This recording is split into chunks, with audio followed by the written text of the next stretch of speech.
Mesdames et messieurs, bonsoir et bienvenue à l'auditorium Michel Laclotte. Mon nom est Barthélémy Glama et je suis en charge ici au musée de la programmation des cours, des rencontres, des colloques, des débats et des conférences.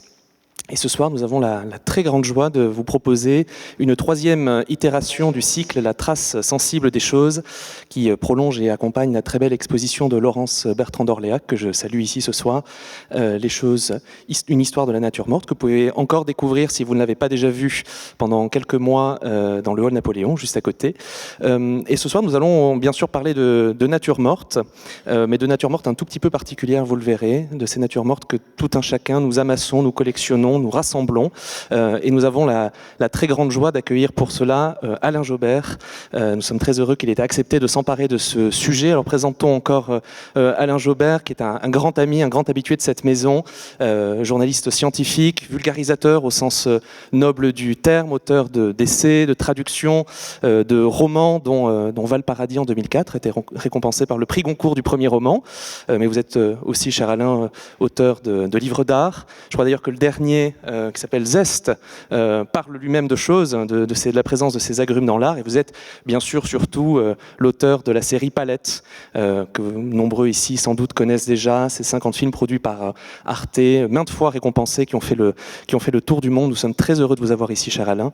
Mais avant de vous laisser la parole, je voudrais, si vous le permettez, oui, absolument, vous êtes ici chez vous, mais je voudrais, si vous me le permettez, placer ou dédier cette conférence plutôt à la mémoire de Pierre Soulages, en cette journée d'hommage national. Nous venons de lui envoyer un dernier salut dans la cour carrée, et ce compagnon de route fidèle de notre musée pendant près de 8 décennies nous manquera beaucoup, et je voulais, avec vous, lui adresser cette dernière pensée. Je vous remercie.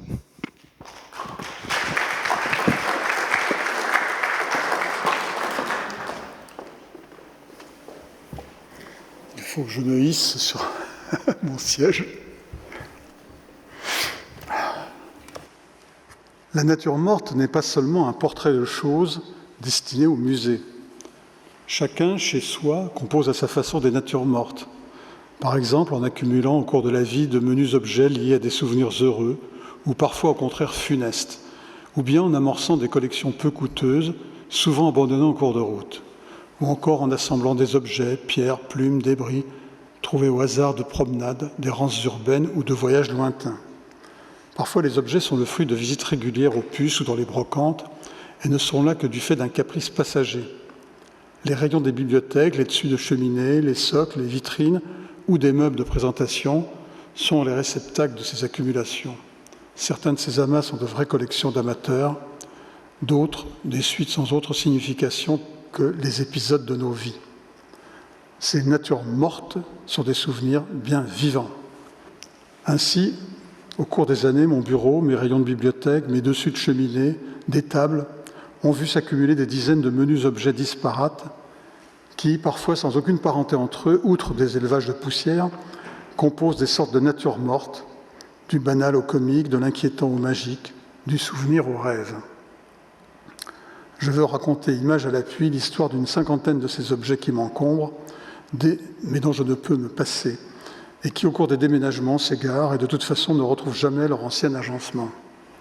L'un de mes professeurs de français nous répétait souvent « N'employez jamais le mot « chose ». C'est une faiblesse. Le mot est trop indéterminé, trop flou, trop vulgaire. Il ne dit rien ni aux yeux, ni aux oreilles. Quand vous écrivez « chose », c'est parce que vous ne trouvez pas le mot pour l'objet qui est en face de vous. Cela signe votre incapacité à vous exprimer correctement. Et moi, je ne trouvais pas du tout le mot « chose » aussi épouvantable. Il rimait avec rose, pose, repose, éclose, enclose, apothéose, grandiose. On pouvait donc l'utiliser et le lier à d'autres mots. D'ailleurs, le flou, l'indéterminé, étaient des catégories très utiles pour quelqu'un qui voulait un jour écrire. Et puis, il y avait des choses qui ne ressemblaient à rien, qui n'avaient pas de fonction évidente, qui étaient là sur le bord de la vie, attendant justement qu'on les regarde. Un jour, j'ai trouvé au bas d'une descente de gouttière le squelette d'un oiseau assez bien nettoyé. Une autre fois, ailleurs, seulement une tête. Festin de chat achevé par les fourmis. À l'issue d'un déjeuner, une patte de bécasse. Les os, c'est toujours spectaculaire. Nombreux connaissent le dit du vieux marin de Coleridge, poème dans lequel un équipage est maudit pour avoir mis à mort un albatros. ou encore l'albatros de Baudelaire, où l'oiseau est capturé et comparé au poète. Ses ailes de géant l'empêchent de marcher. Dans le Nord Pacifique, un îlot fameux, Midway, a servi de décor à l'une des plus sanglantes batailles de la guerre du Pacifique entre les États-Unis et le Japon. Aujourd'hui, cet atoll désert, désormais paisible, est le site où des milliers d'albatros font leur nid et nourrissent leurs petits en leur régurgitant des produits de leur pêche.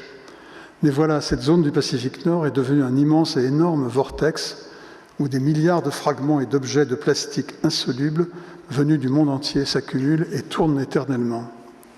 Les albatros pêchent petits poissons, crevettes, sèches, poulpes et en général tout ce qui attire leur vue perçante, surtout les objets flottants.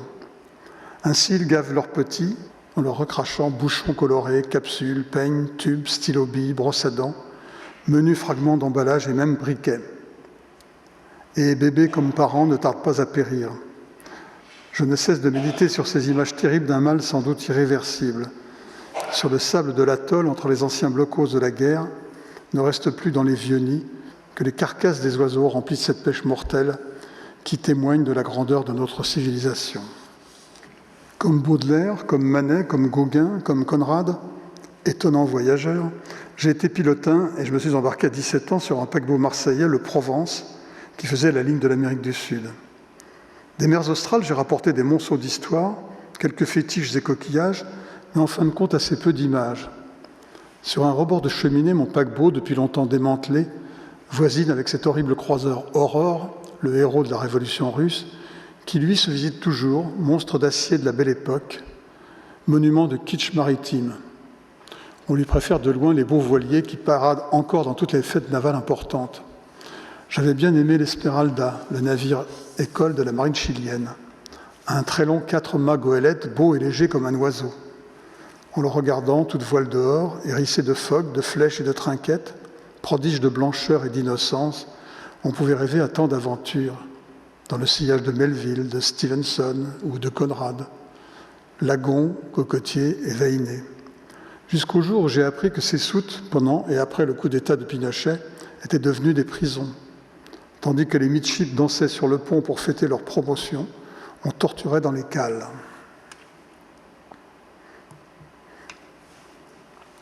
Lors de l'une de mes dernières visites à Rome, je découvre avec plaisir que le cauchemar du touriste semble enfin résolu. Les églises, jadis, étaient ouvertes à de très rares heures, parfois même jamais, et il fallait programmer ces visites d'art avec un grand soin. On parvenait à peine à en voir 2 ou 3 dans la journée. Tout a changé. Ce matin-là, je me décide pour Santa Maria della Vittoria, que je n'avais pas revue depuis au moins 10 ans. Premier miracle, elle est ouverte. Second miracle, il n'y a personne. Quel bonheur de s'asseoir face à Thérèse et à son ange pervers et d'y rester autant qu'il vous plaît, 1 heure, 2 heures même, en extase.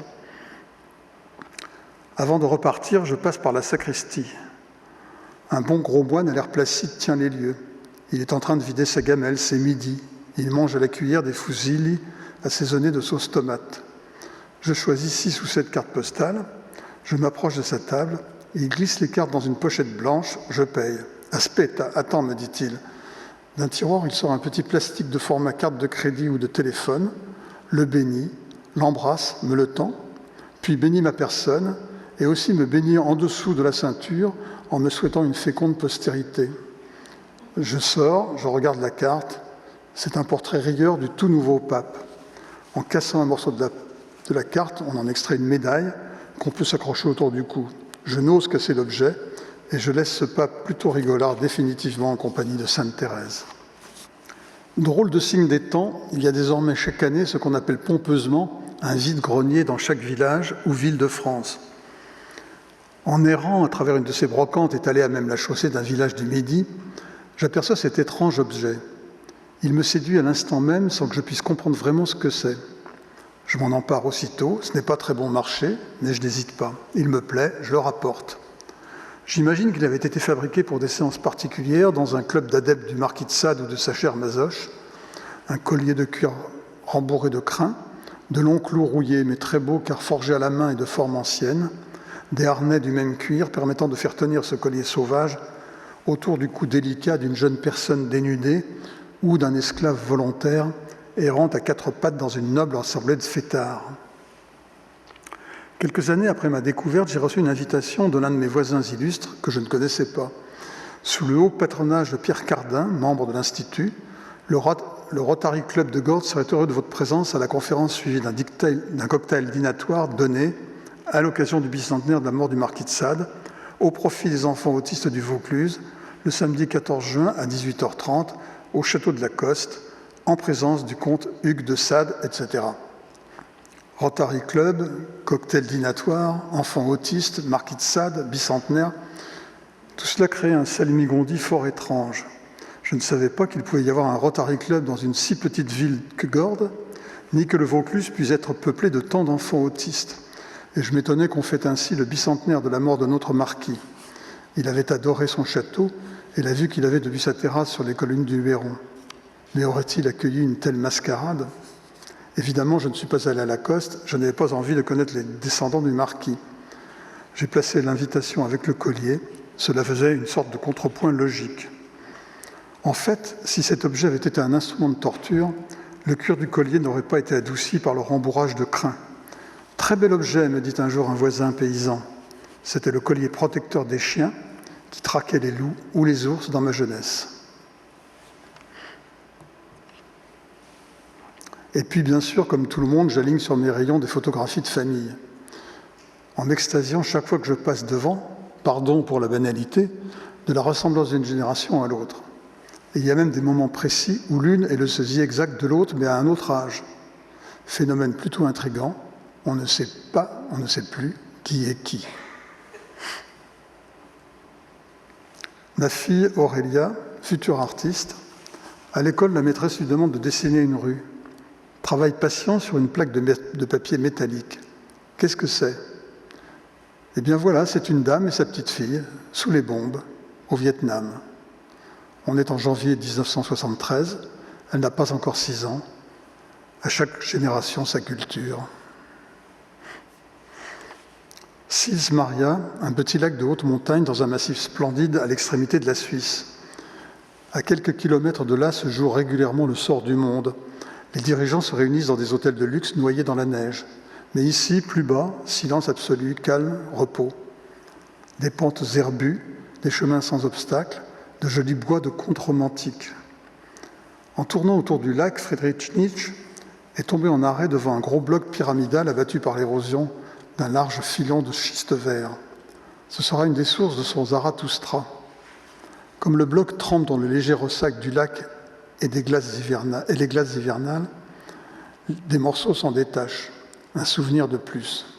Et comme je continue le pèlerinage nietzschéen par Turin, je découvre qu'on est en train de refaire la place Carlo Alberto, juste en dessous du dernier logis de Nietzsche libre.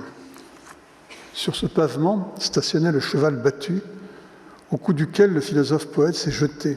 C'était le début de la crise de folie. Les anciens pavés sont empilés aux 4 coins. Va-t-on les jeter, les remplacer par des dalles de béton ? Sait-on jamais. Beaucoup moins gros qu'un pavé parisien, j'en ai un de mes 68 comme tout le monde, ce plus délicat cube va rejoindre mes tas de fétiches inutiles. Séjournant une partie de l'année dans le Midi, je vais souvent regarder le massif de la Sainte-Victoire. J'y fais des excursions, des escalades, et parfois j'essaye tant bien que mal de retrouver les endroits précis où Cézanne a peint certains de ses tableaux. Un jeu qui force le plus souvent à marcher sur de longues distances. Il n'aimait pas être dérangé et ne s'installait pas au bord des routes. Routes qui d'ailleurs sont aujourd'hui des autoroutes. La vie, je n'ai que ce mot-là à la bouche. Je voulais brûler le Louvre, pauvre couillon. Il faut aller au Louvre par la nature et revenir à la nature par le Louvre. Parfois, nous allons entre amis pique-niquer au pied de la Victoire. Il y a même des tables pour cela. Parfois, j'y vais seul.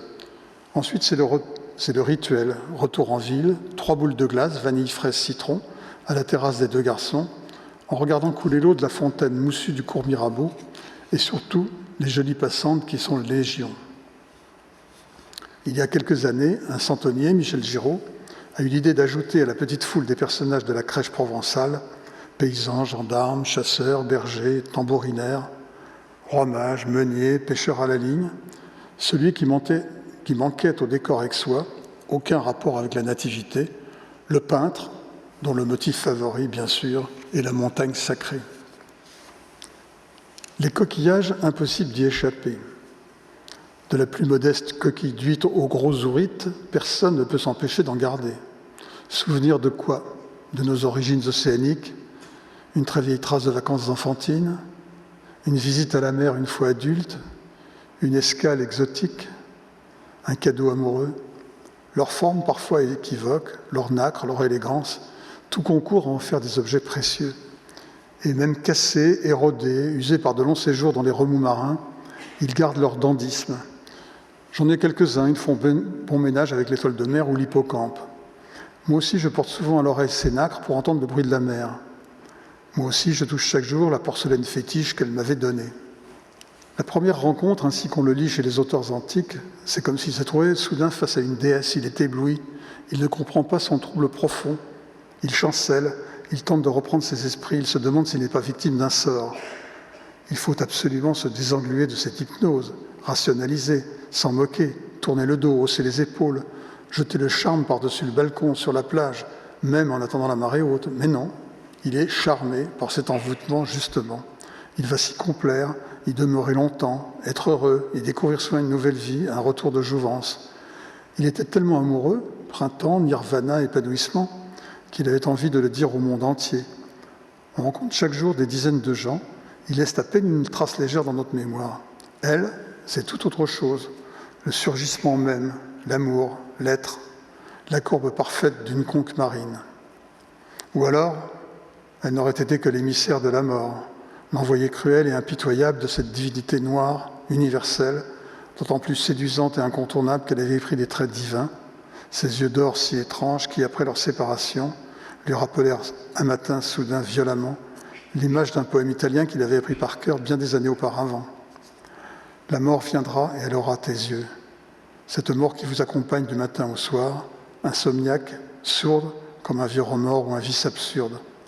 Il se souvient que le poème de Pavese se termine aussi par Scenderemo nel gorgo muti, nous descendrons dans le tourbillon muet. Le coquillage est une bonne amorce pour les apprentis sculpteurs.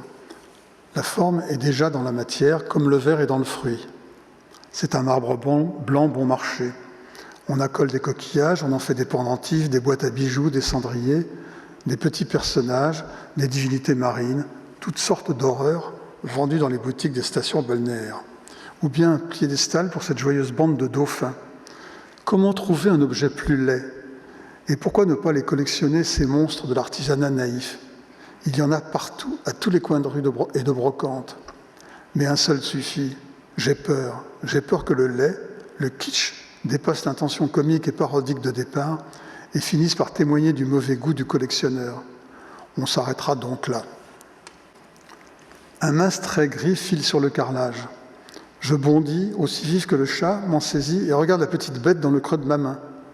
Mistuline, minuscule, disent les gens du pays. C'est une musaraigne. Curieuse bestiole, pelage gris, longue queue, comme une souris, mais 3 fois moins longue. Elle est terrorisée, elle ne bouge pas, elle attend la mort. Elle semble préparée aux fatalités de sa vie à ras de terre, comme la plupart des petits rongeurs. Son nez, très long, à la truffe rose, lui donne un air comique, presque humain, avec une belle touffe de fines vibrisques tremblotant autour de la pointe. Courtes pattes, les doigts menus forment comme les mains d'une petite créature de conte de fées. Une palpitation violente à l'intérieur du corps, son cœur bat follement. Il faut la relâcher, sinon elle va mourir. Je la repose sur le dallage, elle lève la tête, s'ébroue un peu, bondit, plonge à toute vitesse vers un trou minuscule, à peine visible, entre la plinthe et les tomates du sol.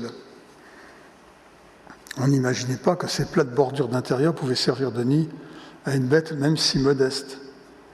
On s'étonne de sa facile pénétration dans un trou si rikiki. On souhaite que le chat ne découvre pas cette pauvre proie.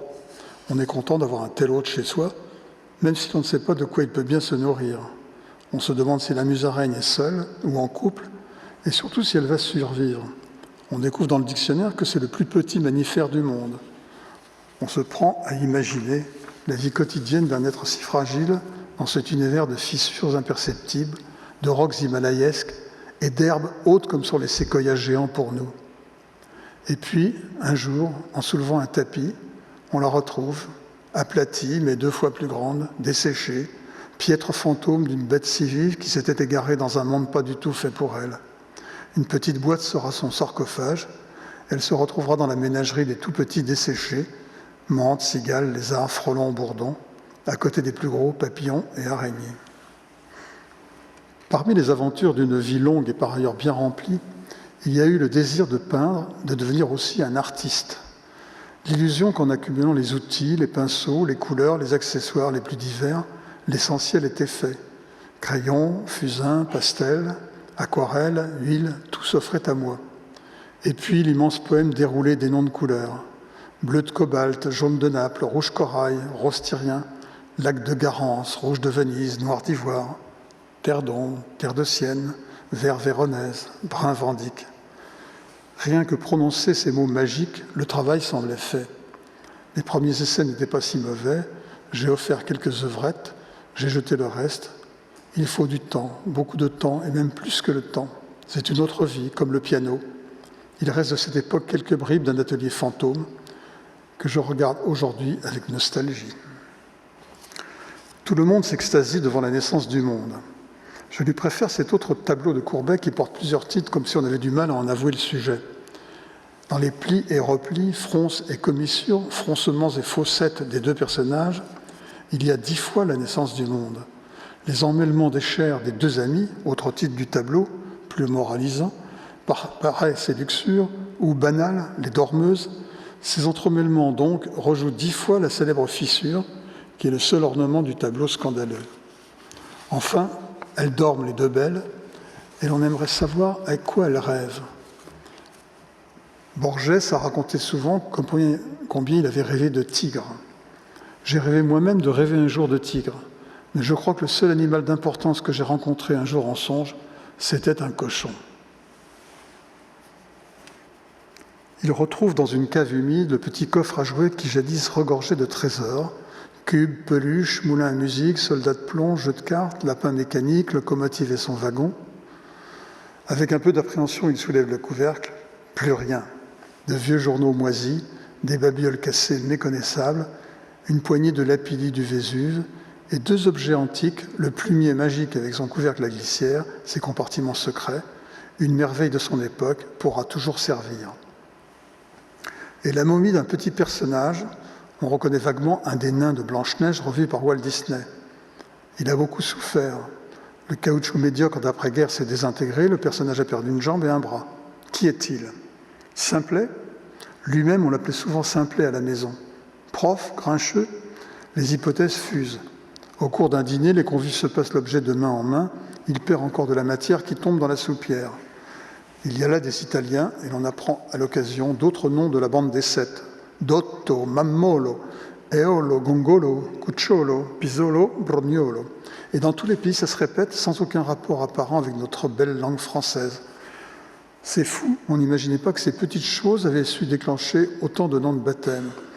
Il se souvient que sa mère, il y a longtemps, lui avait raconté qu'elle voulait lui acheter Timide ou Simplet, mais qu'au prix unique des Champs-Élysées, c'était l'époque où l'Amérique noyait la France de ses produits, il n'y avait plus que 2 nains. En examinant de près l'objet, on finit par pencher pour prof. On distingue des lunettes et un bras derrière le dos. J'ai un peu voyagé au Mexique. Pays séduisant, mais souvent effrayant.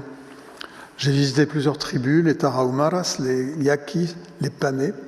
Chaque fois, mes hôtes me donnaient des cadeaux modestes, des masques, des statuettes d'argile, des amulettes surtout. Et jeune chien fou, j'étais à la recherche de toutes les drogues légendaires de ce pays hypnotique qui avait attiré aussi bien Antonin Artaud que Malcolm Lowry. Chez les Huichols, on m'a donné un arbre de vie et l'on m'a fabriqué en 2 heures une petite fresque dont ni Piero della Francesca ni Puvis de Chavannes n'auraient eu l'idée. L'artiste se sert de brins de laine vivement colorés et compose ses motifs en les collant sur un support. Ici, un vulgaire panneau d'Isorel. C'est, exprès pour moi, me dit l'artiste, écrivant au verso et commentant son œuvre. L'Aquila, l'aigle à 2 têtes, ce sont les dieux et c'est le Christ. Peyote, es el corazón de los dioses. Le peyote, c'est le cœur des dieux. Rayos como sol, les rayons comme le soleil. Le peyote, le cactus sacré à 8 bourrelets que les Huichols vont cueillir en grand pèlerinage à 400 km de chez eux. Et l'artiste, qui était aussi le chaman, me dit que le peyote, ou jicuri, était en même temps que l'aigle, le dieu soleil, avec ses rayons qui apportent aux hommes lumière et chaleur. Comme tous les fous, j'ai goûté, merveilleuse hallucination au prix d'une nausée épouvantable, mortelle. J'aime le Mexique malgré sa folie. Quel pays étrange où l'on tue les femmes par milliers, mais qui fait donc ça? Et où l'on honore quand même Juana de la Cruz, la plus grande poétesse du pays, par un gros billet de banque. Il y a aussi les dieux tutélaires qui se rassemblent par endroits ou qui se font l'écho d'un rayon à l'autre des bibliothèques. Ceux-ci m'accompagnent depuis toujours. Je les regarde souvent. Ils ne sont pas là seulement avec leurs œuvres, livres, tableaux, poèmes, musique. Leur image prouve quelque chose. Ils ont vécu, ils ont eu des corps et des âmes. Leurs yeux nous regardent fixement depuis des lointains infranchissables. On les vénère et on les remercie d'avoir existé et de continuer à veiller sur nous.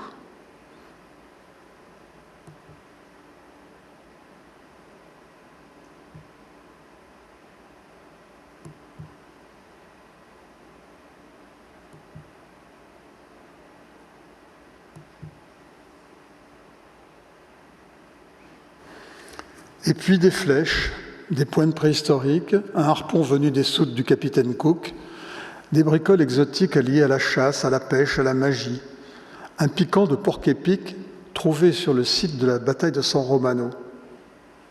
Il se sent parfois criblé de harpons, hérissé de flèches. Il est comme Ismaël après la baleine blanche et ses furies, flottant sur son cercueil, pris dans un océan de malheur, tout en sachant qu'un navire le recueillera puisqu'il peut désormais raconter son histoire, et que cela fera peut-être de lui un être nouveau, de ceux qu'on écoute le soir à la veillée, dans les fumées du tabac et les vapeurs de l'alcool, à Nantucket ou ailleurs, à Paris, à Montparnasse, à Brest ou à Marseille. Ou encore serait-il Achab le maudit? Ô mort solitaire pour une vie solitaire, je sais maintenant que ma suprême grandeur réside dans mon extrême douleur. Non, pas mort, pire, février, mars, avril, le plus cruel des mois, dit le poète, mai, la saison violente et vide, jonquilles, amandiers, pommiers, cerisiers, tulipes, fleurs partout, la joie printanière, le renouveau, et même pas la joie tout à fait, un peu par-ci par-là, des oiseaux nidifient, pépient, crient. Les nuages continuent à passer toujours aussi indifférents aux soucis des humains, des couleurs partout, mais pas dans ses pensées. Il erre dans les champs, dans les bois, âme en peine, que de clichés viennent aux pauvres idiots, mais aussi parfois quelques belles phrases, sur elle et sur d'autres, avec cette nostalgie des nuits, des années, des saisons enfouies dans la mémoire à toute vitesse et sans retour, sans recours, tant de moments perdus, tant de dialogues solitaires imaginés, nuls, et pourtant il continue chaque jour à parler avec elle, à tout propos, à tout instant, tant de lettres écrites et jamais envoyées, tant de rêveries inabouties, stériles, macabres, parfois utopiques, souvent exaltantes même, mais ça va, ça vient, sans conclusion ni fin. Toutes ces histoires resteront inachevées. Il n'y aura plus que le ressassement, le ressentiment, la colère, la révolte, l'abattement, la résignation. Et puis, n'est-ce pas mieux ainsi? Mais est-il Achab ou Ismaël? Ou bien même la baleine blanche qui plonge, hérissée de méchants dards, entraînant avec elle tous ceux qui lui sont liés? Harpon de l'abîme, harpon de la faim. Ou encore le consul, imbibé de mescal, qu'on jette au fond du ravin comme un chien crevé. Le lourd bloc de quartz posé sur le bureau de son père est hérissé de plusieurs centaines de cristaux, des gros et beaucoup de petits qui semblent avoir poussé en se bousculant les uns les autres pour se dresser vers le ciel. Ils ont tous 6 faces dans la partie inférieure et ils se terminent en pointe. Plusieurs sont encore très pointus et même piquants, mais comme le bloc a dû tomber bien des fois, les plus gros cristaux sont ébréchés et leur sommet s'est arrondi. L'ensemble ressemble à une sorte de hérisson blanc. Son père se sert de l'objet comme presse-papier, poste peu éclatant, mais en fin de compte, le poids de l'objet justifie sa fonction.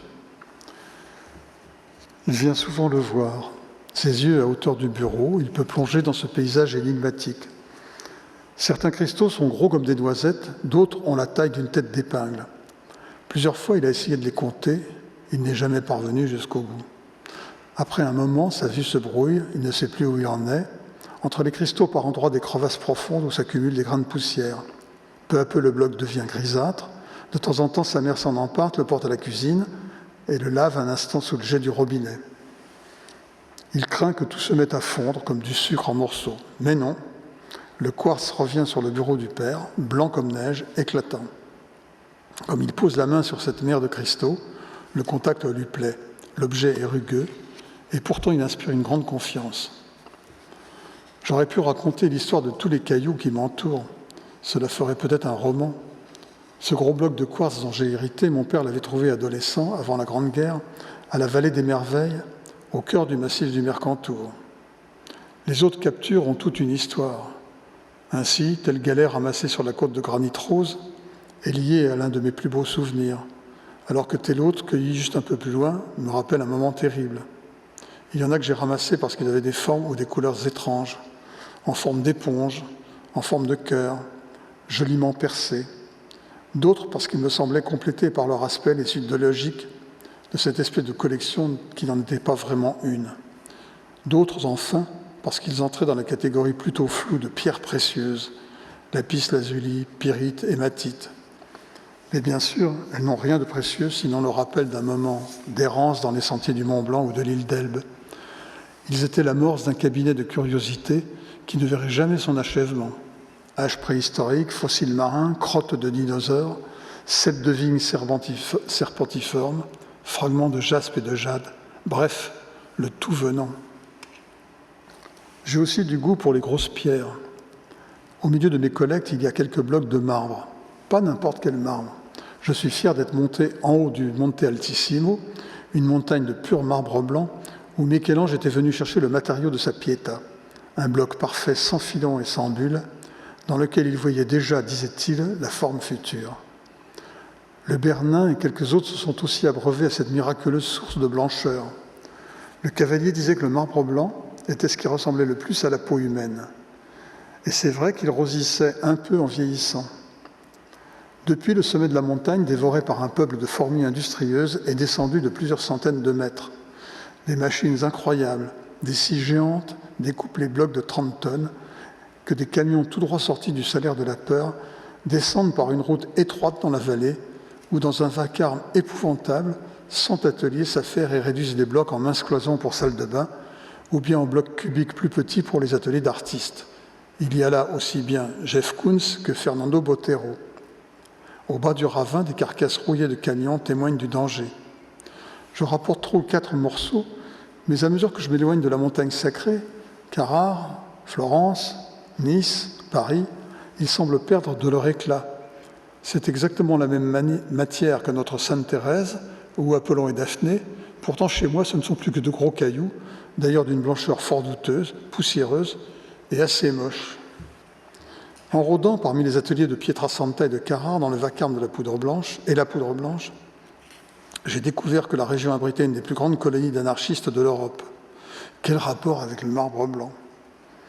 J'aime aussi les pierres qui ressemblent à des boulets de canon, celles qui ont l'air satisfaites de leur forme et de leur situation. Elles bloquent les portes par grand vent. Celles qui ne ressemblent à rien, les fendues, les fêlées, les ébréchées, meurtries par je ne sais quel phénomène tellurique. Quelque chose boitait, il y avait une petite fêlure, écrit Kafka dans Recherche d'un chien. Il y a une fêlure en toute chose, c'est par là que la lumière entre, chante Leonard Cohen dans sa chanson Anthem à Londres en 2008. Oui, le monde était fêlé, définitivement fêlé. Est-ce que cette fêlure avait le moindre avantage? Est-ce que la lumière entrait vraiment par là, comme dans la chanson de Leonard Cohen? Et quelle lumière, quelle vérité, quelle nouvelle vie? Pourquoi était-il lui-même frappé par cette éclatante constatation? Toute sa longue vie n'avait été qu'une immense fêlure, tout avait fui, tout s'était dissous, sauvé loin de lui sans qu'il puisse rattraper quoi que ce soit.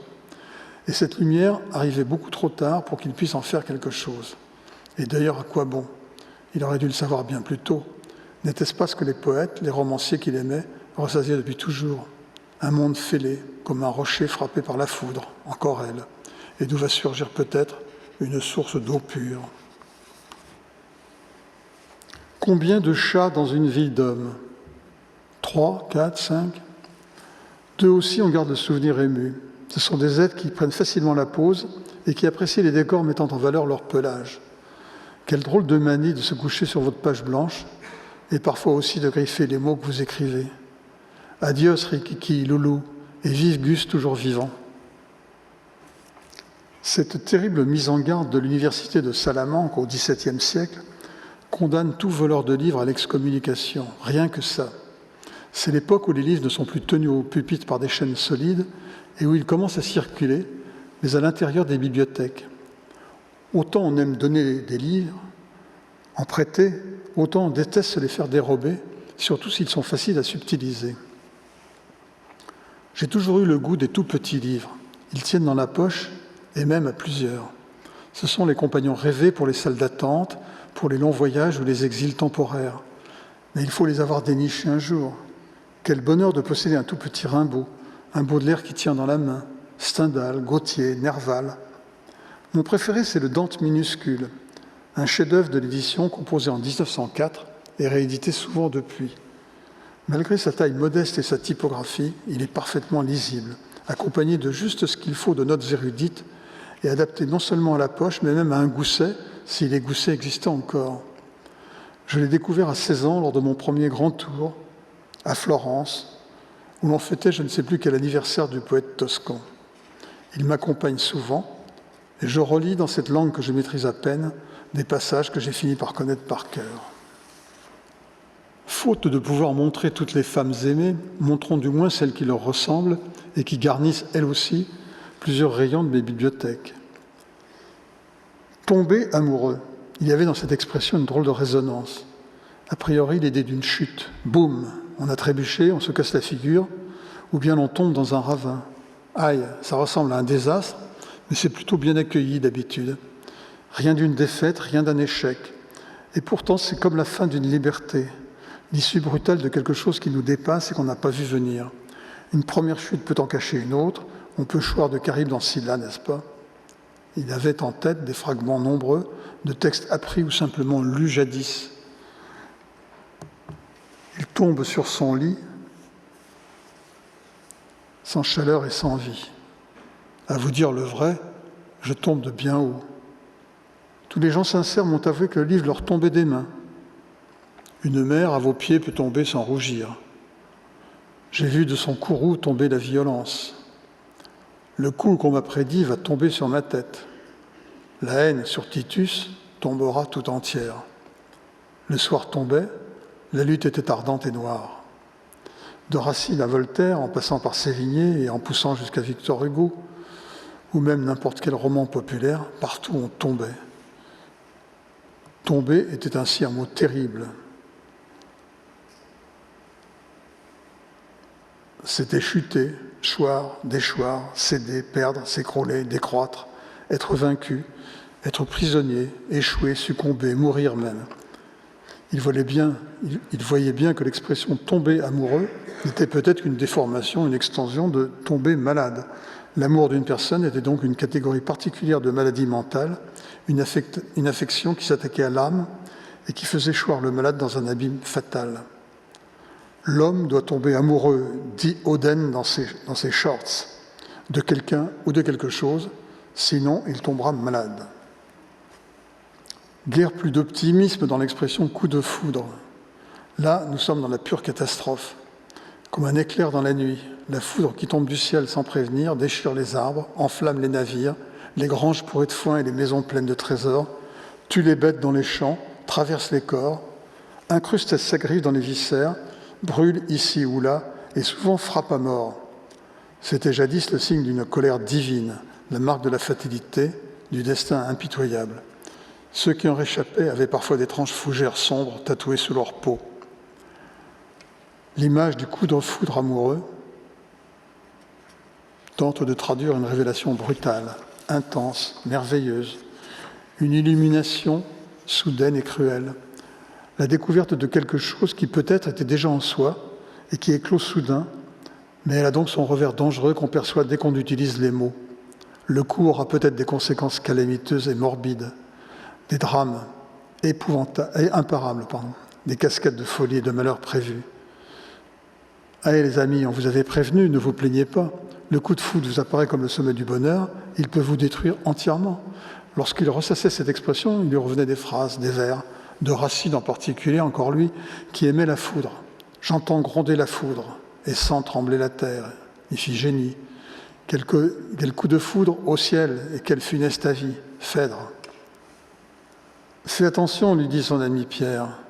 Quand on tombe amoureux, on entre dans le monde des poncifs, on se met à accumuler des clichés, des formules toutes faites, et même parfois des bondieuseries, le hasard, le destin, etc. Oui, Pierre est mort et bien mort, lui est toujours vivant, mais il ne peut se défendre contre l'afflux, la marée, le tsunami des poncifs qui jaillissent à chaque instant.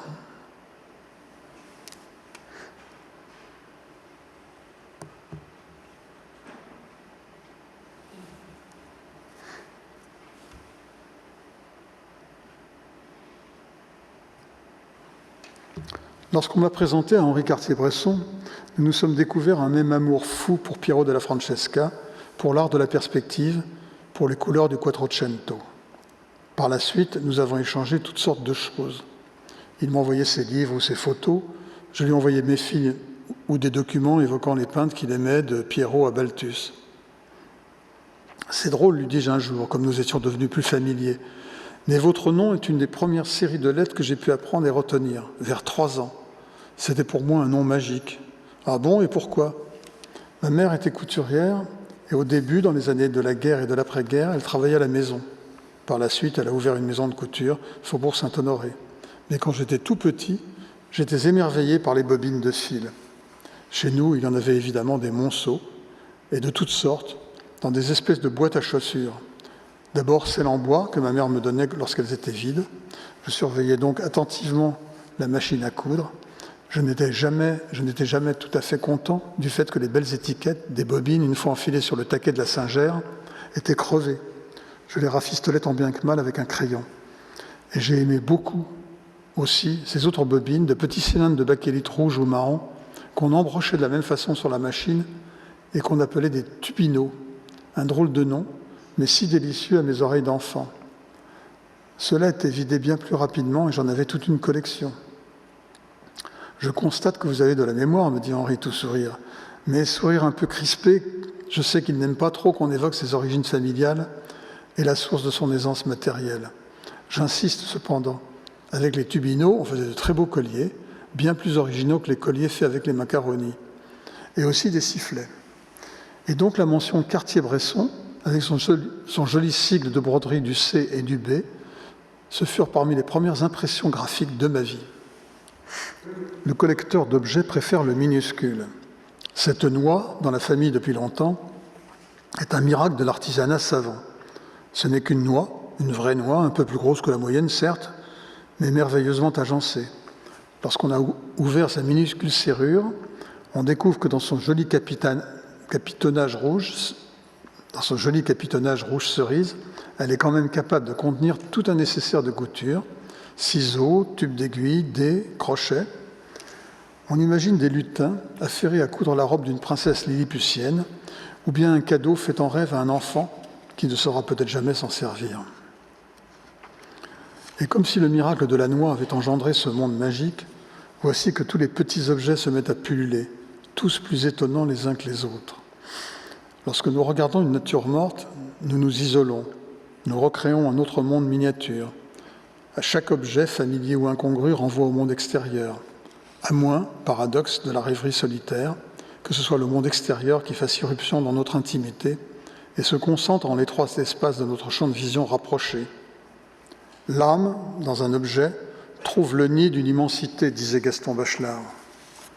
Dans cette dialectique entre le dedans et le dehors, microcosme et macrocosme, réside le plaisir secret de contempler une nature morte. Je mets une pomme sur ma table, puis je me mets dans cette pomme.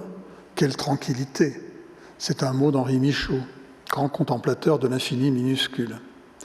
Regarder une nature morte, c'est donc une visite lilliputienne vers un pays inconnu, exotique, une mise en scène exceptionnelle d'objets plus ou moins familiers, disposés pour raconter quelque chose de nouveau ou d'insolite, ou même parfois de terrible. Une métamorphose de conte de fées où le visiteur miniaturisé peut marcher vers des contrées infimes et colorées, dans des labyrinthes fantasmagoriques. Les objets amis, les objets ennemis, des assemblages rappellent parfois ce combat des substances cher aux alchimistes du passé. Et l'imagination du spectateur erre aux confins de champs de bataille exubérants, jusqu'à ce qu'il ose s'en approcher et y pénétrer pour une aventure qu'on pourrait qualifier de métaphysique. Les natures mortes, on peut en composer soi-même tous les jours, et même les faire varier en fonction de la saison. Figues, pommes, poires, fraises des bois, verreries, violons. Mais l'avez-vous remarqué, même réussies, elles n'ont jamais tout à fait la beauté et la prestance des natures mortes des Pompéiens, des Hollandais ou de Chardin. Je me suis intéressé durant quelques années à la fascination que les agrumes ont pu exercer sur les artistes. Permettez-moi de signer cette causerie par mon livre. Voilà.